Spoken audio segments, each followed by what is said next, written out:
And I was just playing. I was just playing, man. You feel me?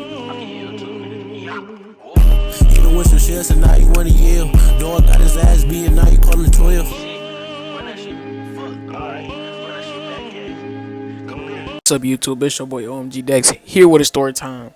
Now, I did tell y'all I was gonna come with this video for what 5-6 months now. Now this video is on how I did get arrested and almost faced 20 plus years in the can in prison. Now let me stop playing. But for real though, I did almost face 20 plus years over some stupid shit that I do regret doing still to this day. Now, this starts in December. So y'all know there was that thing in December where there was the Oxford school shooting, right? So that happens, and that has the entire state of Michigan basically on 10 when it comes to like security, bro. Like when I say like everything was crazy. There was police cars like riding up and down the street. Like literally, there was police cars riding up and down the street. If you looked out the window of school, like there was they was not playing basically. So I'ma just get straight into it, bro. December 6th, I was in school. I'm chilling, right? I had one of my older phones on me too. I had two phones, and I had my Android. I had a Samsung, right? So I was trying to go on Instagram. I couldn't.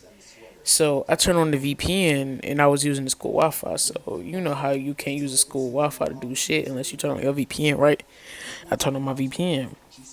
So I go on the school Wi-Fi, and I see someone on their story, and they reposted something. It was basically, I think it was a freshman. Now I know, but at the time I didn't know.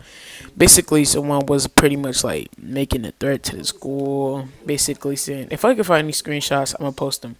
No, I'm not putting them up on the screen because for obvious reasons, which I will explain later in the story. So basically, I reposted, like, I put it on my story, and I'm like, whoever did this, you need to take this down. It's not funny. It's not cool, etc., etc. Now, the fucking next day, I kid you not, the next day, nigga. So it's what, Friday, Saturday. I gotta, yeah. It's Friday, Saturday. So I go and see my brother. My brother is in the hospital at the time because we now know that he has a heart condition. And I was going to see him because he was in the ICU the entire time he was at the hospital. So, of course, the whole entire family was concerned, and Thanksgiving was ruined. So we all take turns going to see him, and it's my turn to go see him. Now I plan on staying up there with him the whole day because he said, he don't really like being alone at the hospital. It ain't much he can do. So I plan on staying with him the whole day. And after some time, I nod off, I fall asleep in the chair. And I wake up to like this dude. He was wearing like, I was at Children's Hospital. He was wearing the Children's Hospital security outfit, uniform, whatever you want to call it. And he was like, "Hey, bro, your name Devin?"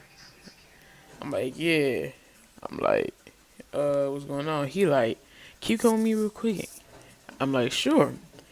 He like, "Yeah, grab your things." I'm like, "All right." I'm thinking he like, maybe visiting hours are over. I can't be here no more. You know. And I look outside. I see it's still daylight. I'm like, okay, this a little weird. So again, I double check my phone, and it's like 5 something, and I went up there like at 12. I'm like, this is weird. Visiting hours are over maybe at like 7 or 8, but maybe it's different because of COVID or whatnot. But then at the last second, I fucking realized ICU visiting hours are 24/7, 24 hours of the day. So you can come up there whenever you want, and there's not no specific time you have to leave. So basically, this catch me off guard because I'm asleep. I don't really know what's going on. I'm still in a daze, and I see like I see one dude standing like near the exit of the door. I'm thinking like it's just one of the nurses like sitting at them little stationary computers like you can move around like on the cart right outside the door because the door is a glass door with a curtain over it, and the curtain it don't go that low. Like it probably go like up to maybe knee height, I say. So I see one dude right there, and I see another guy standing like on the other side of the door, and I can see him better. Like I can see his legs. Like he it looked like he was going to walk past the door, but he just standing there. And the moment I step outside, the man grabs me, and the other guy grabs me. He was like, "Yeah, Devin, you're under arrest for terroristic threat and malicious use of a telecommunication device." I'm like, "What the what you talking about? What like, huh?" I turn around, and my little brother, he's woke now, and he's crying, and I'm not gonna lie, that shattered me, bro. It was the worst feeling ever. Seeing my little brother crying as I'm being put in handcuffs. I wasn't even upset I was being put in handcuffs. It's just that I was being arrested in front of my little brother. That was the worst part about this whole story, if I gotta be honest with you. So I'm still half asleep. I'm confused as hell. And I'm just walking with them. They holding me by my elbow, like, by my arms, they pulling me through the hospital. And we go to an elevator, we go down, we walk through the lobby, and I see a couple people I went to school with, and I see everybody in the lobby. For some reason, the lobby just had to be packed. For some fucking reason, everybody just looking at me being held in handcuffs, just being pulled through the lobby. So I'm like, yeah, this shit is embarrassing. I knew it was raps when I seen them walk me to a state police car. This wasn't no regular Detroit police car. This wasn't no security car. No, not even with the Wayne State Police. This was the state police. These were the state boys. And when it's the state boys involved, it's something federal. So I'm like, I didn't even do nothing.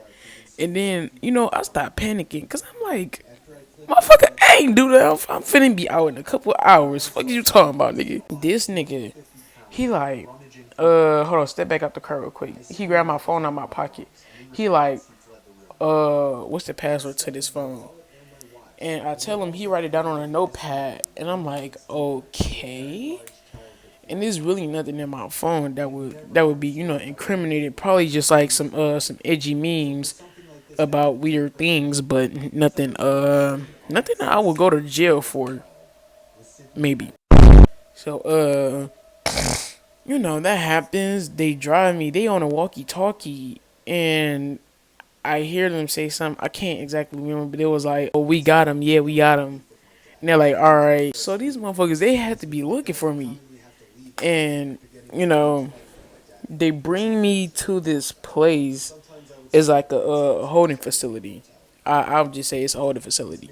So I was there, and like I went to like this very cold cell. Like, bro told me to take off my shoes, and he was like, "Yeah, you can't have your shoelaces if you want your shoes on." So I take off my shoelaces.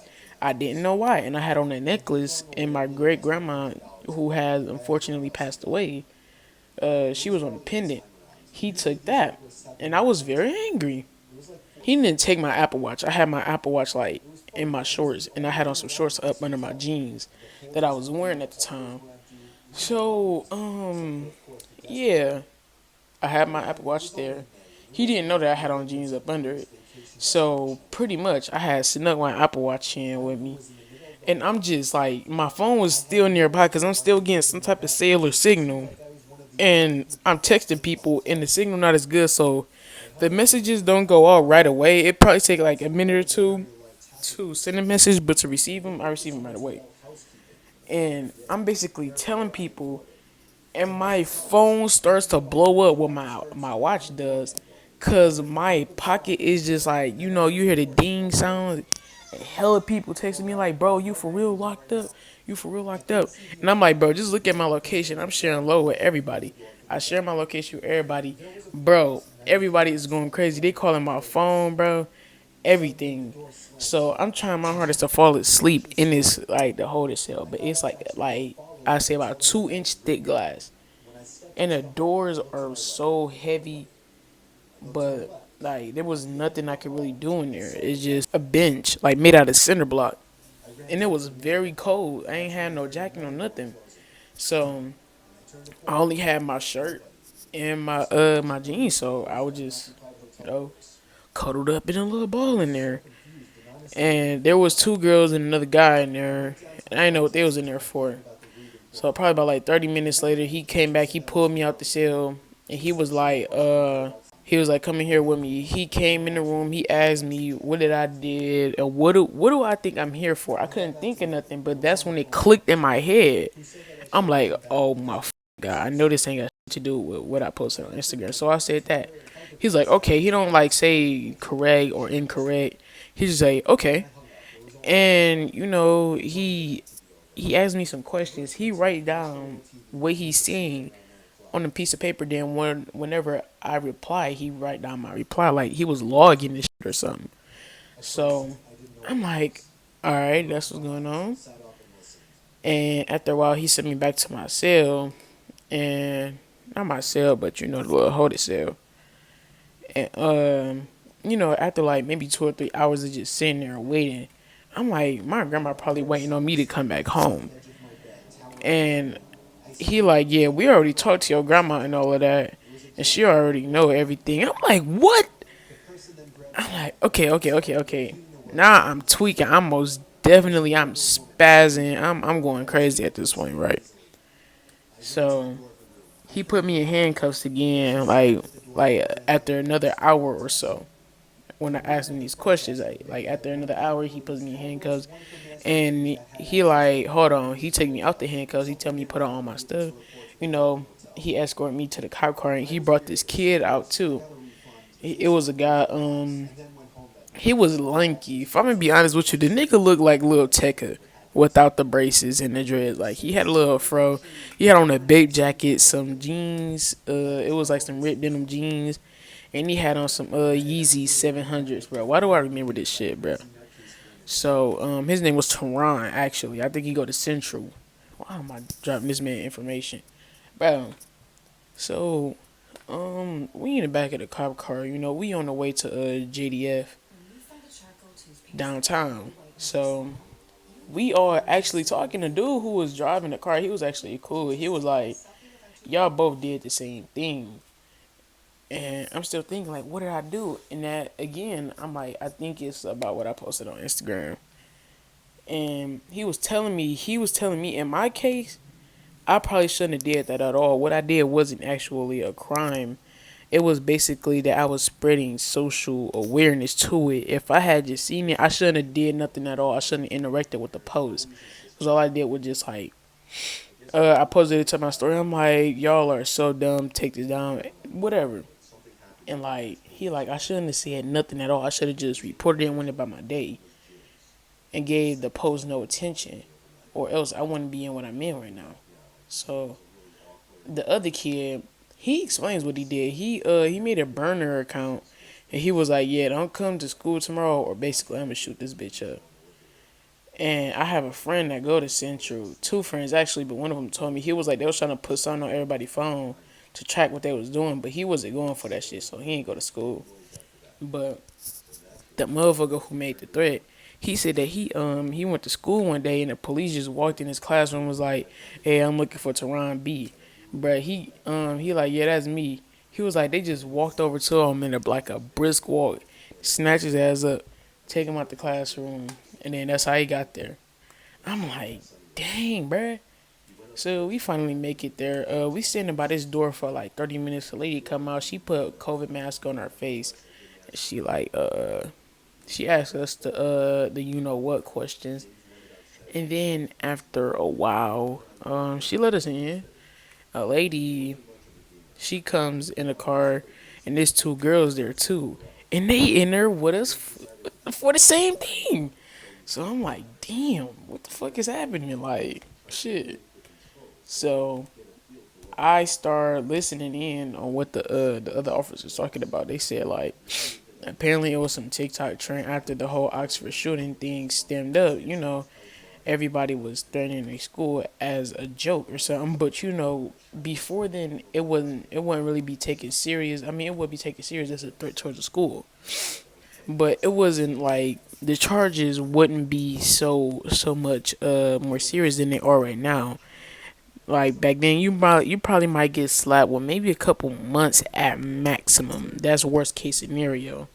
But now this shit is like 20 years. So we all get processed in. She take my fingerprints, my mugshot, and all of that. And they do like a pat down on us like 2 or 3 times. And you know, she had me sit in another room, and I'm thinking this is officially my cell. But nah, it's just this dude. He had came up to the cell. He unlocked the door. He like come with me. So he had me like take off of my clothes in front of him. And I wasn't really with all that. But he was like, bro, come on, get it over with. And then we was just sitting there for like 7 minutes. I'm like, no, bro. He like, you want to take off your clothes? Or I'm going to take off your clothes for you. What? Boy, I had a mental breakdown. I'm like, hell no, nigga. You not touching me, nigga. Fuck is you talking about? So, I had just went ahead, got it over with. Took off all my clothes. And then he had gave me some clothes. And he gave me a towel. He was like, wash up with this, da da da da. So I washed up. He was like, when you done, put on these motherfucking whatever they was, bro. Best I could explain them, they just look like some off-brand Vans. And you cannot get, you don't get more down bad than off-brand Vans. So I was wearing those. We walked through this door like you need to get buzzed in. You need to type in a code, swipe your card. Oh, it's me going here. So they buzz you in. We walk through this hallway. Then we see this elevator. He like, all right, when you walk to the elevator, turn around, face the wall. I'm like, all right. So I'm still with this Tehran kid. Like me and him, we just walking together. So when we go to this place, they like, it's like different pods. So I was in this pod. It was like Malcolm X. Yeah, I was in a Malcolm X pod. And when I went there, it's just people. They all just looking at us. It's people. It was some people. They was walking around the junk like that. Some kids. They was playing basketball and shit like that. It was another dude. He was sitting at the table reading it. It was some people sitting up in their cell. It was dudes sitting outside of other people's cells, just like talking to them and shit like that. So I'm like, all right. I walk upstairs, and this motherfucker screaming at us and shit like that. And you see the motherfucking niggas who look like they lost their minds. You see the booty bandits up in the upper left hand corner. Everybody, bro, there's all types of people in that motherfucker. So I try my hardest, like, to keep myself together. And then, we arrived there, I think, a little after dinner time, so we didn't eat. And I don't really think I was in the mood to really eat, if I'm gonna be honest with you. So the next morning, I woke up, motherfucker, they had me take a drug test, and it was like, if you got a confession that you already smoked or did some type of drug, tell me right now. I'm like, no.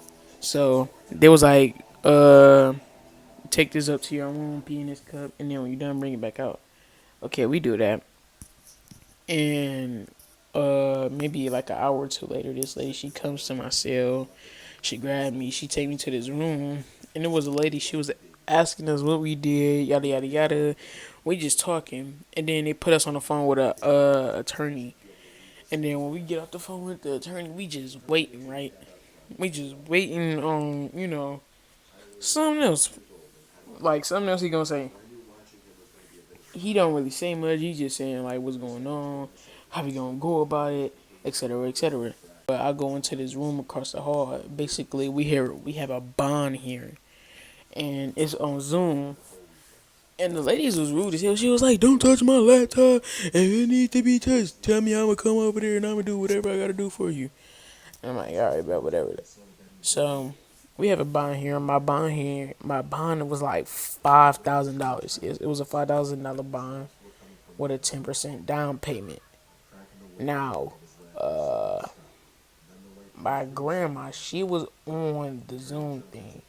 And my grandma, she do not know the first thing about technology. The only thing she know how to do is maybe text or call somebody. She really do that shit, bruh. So, she on there, and she was like, "Hello, can you hear me?" Bro, I'm not gonna lie, it was a little funny, bro. So, yeah, I'm just chilling, still embarrassed, etc. Why do I keep saying etc.? Whatever.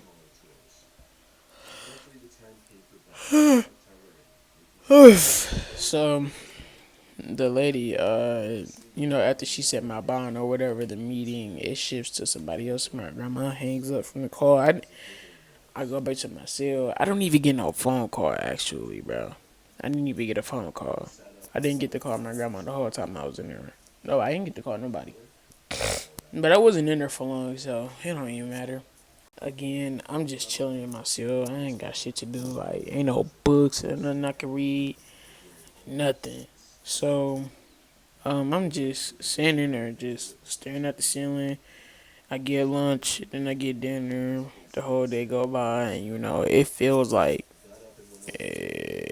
2 days. One day feel like maybe 2 or 3 days because you're not doing nothing. You don't know what fucking time it is. The lights are always on, and it's like the heat was fucking kicking, and I ain't had no water. Like the water in my cell, like the sink, it was not working at all. And when I was telling them about it, they didn't believe me.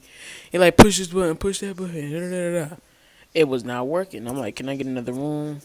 I never got another room, bro. The whole time I was there. So they would let me out from time to time to go drink some water out the fountain. And then I would just be asking them for the milk cartons, boy. I was surviving off the motherfuckers. And there was another time where they basically thought I was just trying to find an excuse to get on my cell. So they stopped responding to me for a whole day. And then I'm banging on my door and I'm telling them I'm dehydrated as fuck and it's hot in here. And then I passed out from dehydration. Yes, I actually did.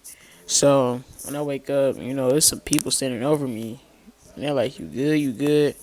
And I'm telling them I'm thirsty. I'm hot. Like I'm very hot. And then they take me to like I don't know where I was going, but I just know I was with like some type of nurse or something. So she gave me some water. We cool or whatever. Just now they know that I wasn't lying. And then I say about next day after that, it goes by to the next day. My grandma, she bails me out. Cause at first my mom was gonna bail me out with the first or the second day I was there, but she couldn't because she is not my actual like legal guardian on papers. My grandma is, so it's my grandma. She had to do that, but she had to work and stuff like that. And get this, it's close to Christmas anyway, so stuff is real tidy. So my grandma, she get my bail. I walk out, shit. The dude, he was like, Devin Reynolds, you going home? Where's Devin Reynolds? I get the slamming on the door. I like, boom, boom, boom, boom. Hey, I'm in here. And this nigga, you like, I'm trying to sleep. Shut the fuck up. Bro, it was so much shit happening in there. Fuck that, bro. I got the bang on the door. I'm like, I'm in here. Bro, he came and got me out that motherfucker. I felt so happy. He was like, bro, you going home. I'm like, say less. Motherfucker, let's get it. So I'm geeked the whole time. So, I walk out, I see my grandma, and I'm like, she finna slap the shit out of me, boy. So I walk up to my grandma before she could do anything. She wasn't gonna hit me, bro. I just raised my arms up. I stuck my arms out for a hug. So I gave her a hug and shit like that. And yeah, we just took it from there. My mom, she gave me a lecture over the phone. She was like, your brother called me crying. We got arrested in the hospital. You really scared everybody.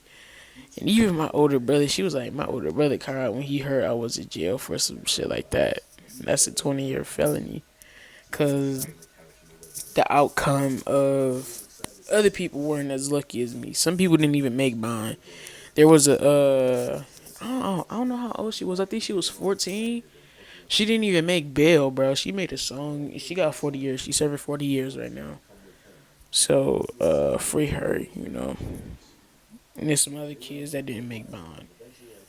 I don't know how it went for them or whatever, but I just know one of my stipulations, it was like basically pretty much just stay away from the internet. So that's why you see me barely upload. And what I say between December and February, but like most of those were pretty much like scheduled uploads, so it's gonna come out regardless. And yeah, you know, I had so many court dates and hearings and shit like that, and it got to a point where it was pretty much tiring. I had to wake up at like what 8 in the morning for these court dates over Zoom. So, you know, after all of that got over with, I was happy. Long story short, the case the case ended up getting dismissed altogether. I don't have probation. I don't got no type of stipulations. I ended up completely just beating the whole charge. So yeah, I say I got off scot free. And my grandma was like, "Don't ever get into no shit ever again, cause this will be the first and the last time I will ever help you, like, and some shit like this." And I'm just looking at her like, "Wow, that's really how it is." But you have about to be 20-year-old grandson who got arrested like so many fucking times. So yeah, thank y'all for tuning in to this long ass fucking video. I hope y'all know that this finna be a hell of a nightmare to edit. So yeah, go ahead and leave a like on this video. Share this with your friends. And my God, thank y'all for 200. You know, we already at 205 subscribers. And it seems like y'all just showing love. So thank y'all so much. Thank you. Thank you. And I'll see y'all in the next video. Peace. I got 33 balls like I'm Scotty Pippen. I had my messy haircut for the party. Then he got the trouble wet on the gram. Then we put his bum ass in. I ain't talking about the nigga in the pen, but the shit get when it came to them balls in that trap. I was trying to flip it.